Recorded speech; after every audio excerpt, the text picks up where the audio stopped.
Grand blessings. I hope everybody's doing absolutely amazing today. This is Tanika with Conjure. And I can say I'm so glad I survived the snow ice apocalypse down here. When I say our little city didn't do nothing. They didn't put no salt down, they didn't put no brine, they put nothing, nunca nada. But I can say this. I got caught up on a lot of work. I was able to spend much needed time with my family. And I also got to see how it was like to be like Wreck-It Ralph and Mad Max and Thunderdome, because I still had to get out and check on my elders, my older people. So it was all fun, but hey, I survived. And I hope you did too as well. But I know one thing that I would like to touch on is during my icecation, I looked into marketing. And I know it's a small business, we always have to market.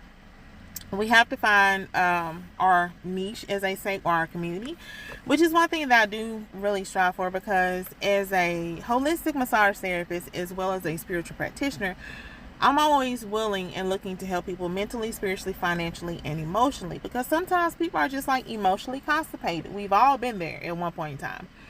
So I was working on my marketing, and let me tell you, there are so many different types of marketing where it is almost overwhelming. You have print, you have email, you have billboard, you have what they call that, click marketing, you have social media. Oh my God, that is like the wild west. I so was not prepared, but I am glad that I was able to sit down and see some of the options that were available to me as a small business. Now, that brings up point number 2. Now, considering everything that we have going on in this country now, I hate to be the bearer of bad news. I do not believe that the United States will ever be a strictly white Christian national country. And the reason why I say that is because you have so many different beautiful practices that you can't put it under one umbrella. Everybody should be able to live and worship their creator to their best ability, how they know. Like, I couldn't tell you, hey, I want you to be hoodoo, or I want you to be voodoo, or hey, I want you to be Methodist, I want you to be Episcopalian, I want you to be Lutheran. That is you. You have to live your life to the best of your ability. I have no authority over that. But with that being said, a lot of spiritualists are kind of raising the flag, and we are kind of on guard because we are almost persecuted and vilified because we're trying to take people away from this Jesus narrative that people have created. My stance is this. One of the greatest gifts in life that I have, besides my children, my family, and being able to have the essence to live and manifest a life that I think is absolutely worthwhile living, is that I have free will. And with that free will, you would think would come common sense.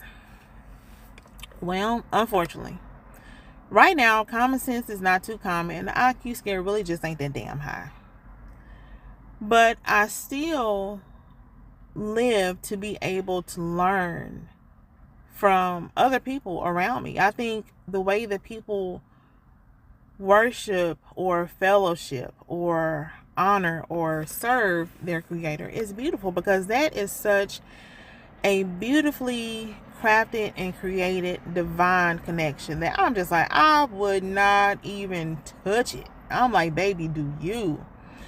But a lot of spiritualists, we are kind of on guard because some of us are being persecuted, like our businesses. People are saying, oh, we're going to hell. You don't think we already in like a glimpse of hell now? We got, I ain't gonna say, we have a lot of stuff going on right now. We have murder, we have greed, we have gluttony, we got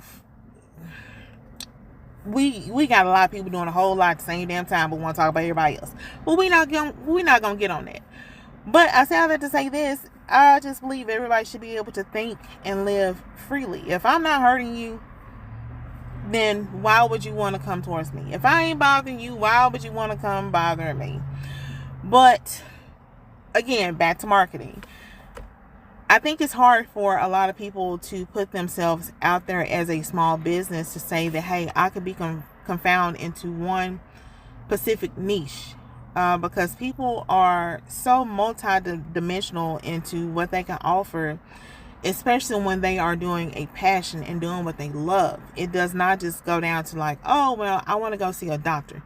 Do you want to see a doctor that only knows your name and your social? Or do you want to go to a doctor that knows, hey, how your mama doing? How that dog y'all got?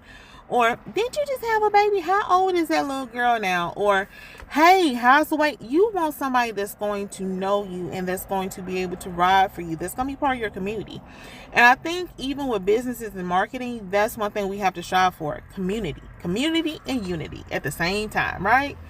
So I think that it is interesting learning and sitting down and actually picking out the fine details of marketing, because not only am I becoming more closer to, I guess I'm coming closer to not only myself, as in learning or relearning how I think, how I feel, and what my reflections are on different situations, but I'm also rebuilding and reforging a community that has kind of existed like in the shadows. Like I think I've told y'all, but if I haven't, I am in a red state. And when I say it's red, this state's so damn red, you can make it no redder. And then on top of that, it's right in the Bible Belt.